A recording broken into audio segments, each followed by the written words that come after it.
السلام علیکم ورحمۃ اللہ وبرکاتہ سامعین۔ آج کا واقعہ دو بھائیوں کا ہے، معوذ اور معاذ رضی اللہ تعالیٰ عنہما۔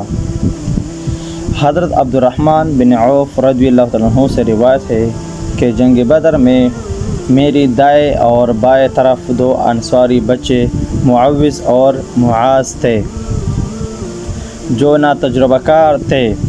ایک نے مجھ سے پوچھا کہ اے چچا، تم ابو جہل کو پہچانتے ہو؟ میں نے کہا ہاں۔ اس نے کہا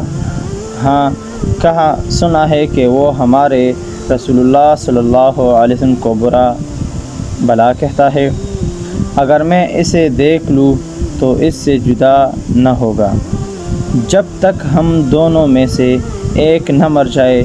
اس کے بعد دوسرے نے بھی یہی کہا۔ اتنے میں ابو جہل نے گھوڑا میدان میں ڈالا۔ میں نے ان جوانوں کو بتلایا کہ وہ ہے جسے تم پوچھ رہے تھے۔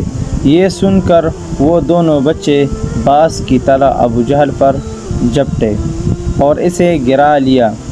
اسی دوران ابو جہل کے بیٹے اکرمہ نے حضرت معاذ رضی اللہ عنہ پر حملہ کر کے اس کا بازو کاٹ دیا جو اس کے کندھے سے لٹک گیا، لیکن اس کے باوجود وہ جنگ لڑتا رہا اور جب زیادہ تنگ ہوا تو بازو کو اپنے تلے کھینچ کر جدا کر دیا۔ ابو قدامہ شامی فرماتے ہیں کہ میں ایک قوم پر امیر تھا۔ میں نے لوگوں کو جہاد کی دعوت دی۔ جب ہم نے دشمن کے مقابل صف آرائی کی اور جنگ شروع ہوئی تو کیا دیکھتا ہوں ایک چھوٹا بچہ جنگ کر رہا ہے۔ میں اس پر رحم کرتے ہوئے اسے واپس جانے کے لیے کہا تو اس نے جواب دیا، اللہ تعالیٰ واپس جانے سے روکتا ہے، کیونکہ اس کا ارشاد ہے، یا ایھا الذین آمنوا اذا لقیتم الذین کفروا زحفا فلا تولوہم الادبار۔ اے ایمان والو، جب کافروں سے تمہارا مقابلہ ہو میدان جنگ میں تو انہیں پیٹھ نہ دو۔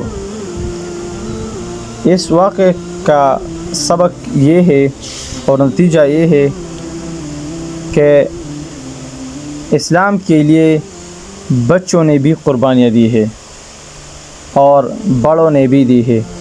اس لیے اگر اسلام کو جب قربانی کی ضرورت ہو جائے، مال کی ہو، اولاد کی ہو اور جان کی ہو، تو سب کچھ دینی اسلام پر قربان کر دینا چاہیے۔